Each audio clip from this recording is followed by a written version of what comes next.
जय श्री हरि विष्णु। राधे राधे। दोस्तों, आप सभी का मेरे चैनल में बहुत बहुत स्वागत है। आज हम आपके लिए अथ 16 सोमवार व्रत कथा लेकर आए हैं।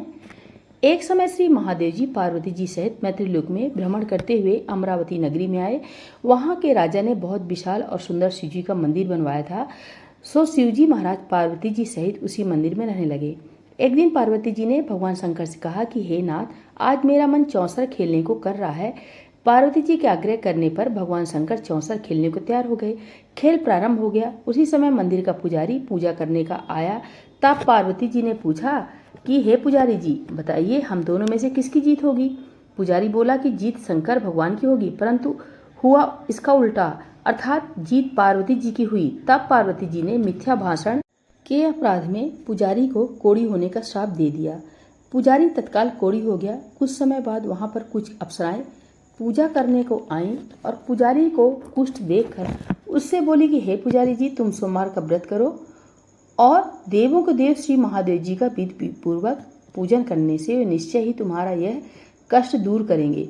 यह सुनकर पुजारी ने उत्सुकता वश व्रत की विधि पूछी। तब एक अप्सरा ने कहा कि हे पुजारी, जब सोमवार को व्रत करें तब संध्योपासना के उपरांत आधा सेर गेहूं के 3 अंगे बनाएं और घी, गुड़, दीप, नैवेद्य, बेल पत्र आदि पूजन सामग्री लेकर प्रदोष काल में शिव जी का विधिपूर्वक पूजन करें।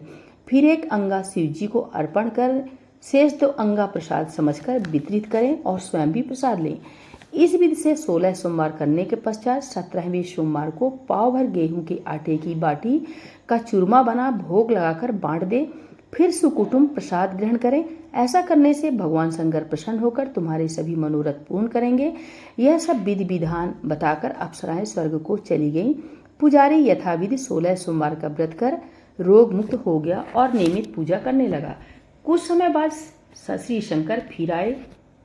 पुजारी को देखकर पार्वती जी ने रोग मुक्त होने का कारण पूछा। तब पुजारी ने सब कुछ बता दिया, जिसको सुनकर पार्वती जी ने भी यह व्रत किया। फलस्वरूप अप्रसन्न कार्तिकेय जी माता जी के आज्ञाकारी हुए। तब कार्तिकेय जी ने भी पार्वती जी से पूछा कि क्या कारण है जो मेरा मन आपके चरणों में लगा। पार्वती जी ने ही यह व्रत बतलाया। तब कार्तिकेय जी ने भी यह व्रत किया। फलस्वरूप उनका बिछड़ा हुआ मित्र मिला।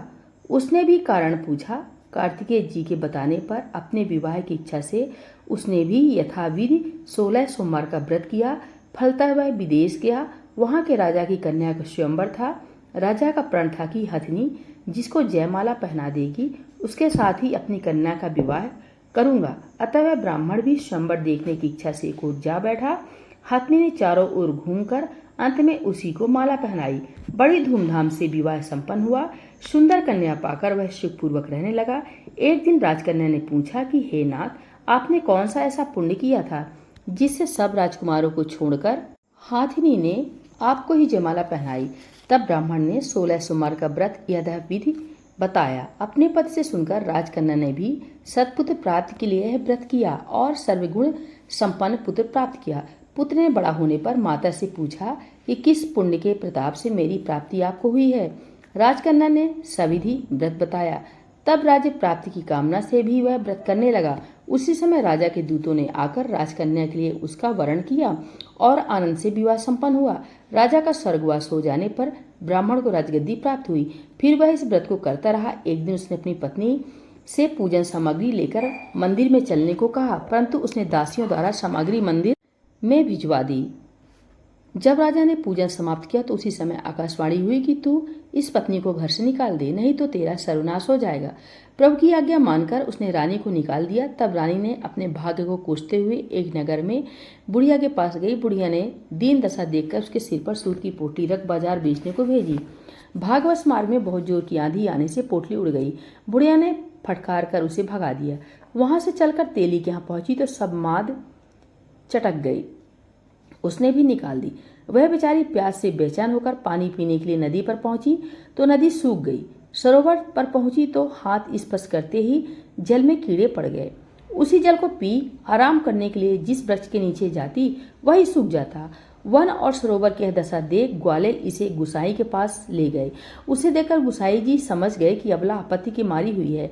धैर्य बधाते हुए उन्होंने कहा, बेटी तू मेरे यहाँ रह, किसी बात की चिंता मत कर। रानी आश्रम में रहने लगी, परंतु वह जिसके हाथ लगाती उसी में कीड़े पड़ जाते। दुखी हो गुसाई जी ने पूछा, बेटी किस देव के अपराध से तेरी यह दशा हुई है?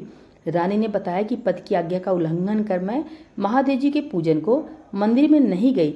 रानी की यह बात सुन गुसाई जी ने शिव जी की प्रार्थना करने के बाद उससे कहा कि बेटी तुम 16 सोमवार का व्रत करो। रानी ने विधि पूर्वक व्रत पूर्ण किया। उस व्रत के प्रभाव से राजा को रानी की याद आई और दूतों को उसकी खोज करने को भेजा। आश्रम में रानी को देखकर दूतों ने राजा को रानी का पता बताया। राजा ने गुसाई जी से जाकर कहा कि महाराज यह मेरी पत्नी है। शिव जी के रुष्ट होने से मैंने इसका परित्याग कर दिया था। शिव जी कृपा से मैं इसे लेने आया हूँ। आप इसे मेरे साथ जाने की आज्ञा दीजिए। गुसाई जी ने सहर्ष आज्ञा दे दी। राजा रानी नगर में आए। नगरवासी ने नगर सजाया, बाजे बजवाए, घर घर मंगलाचार हुए। शिव जी कृपा से प्रति 16 सोमवार का व्रत कर राजा रानी आनंद से रहने लगे और इस लोक में सुख भोग कर अंत में शिवलोक को प्राप्त हुए। इसी प्रकार जो मनुष्य भक्त युक्त चित्त से विधि पूर्वक 16 सोमवार का व्रत करता है और कथा को पढ़ता है व सुनता है, उसकी सब मनोकामनाएं पूर्ण होती हैं और इस लोक में सुख भोग कर अंत में शिवलोक को प्राप्त होता है। सूत जी कहते हैं कि कली काल में यह व्रत सर्व कामनाओं को देने वाला है, इसमें तनिक भी संदेह नहीं है। इति 16 सोमवार व्रत कथा समाप्त। बोले भोलेनाथ भगवान की जय, माता गौरी की जय, गणेश भगवान की जय। दोस्तों अगर ये कथा अच्छी लगी हो प्लीज़ लाइक, चैनल को सब्सक्राइब जरूर करें। नमस्कार।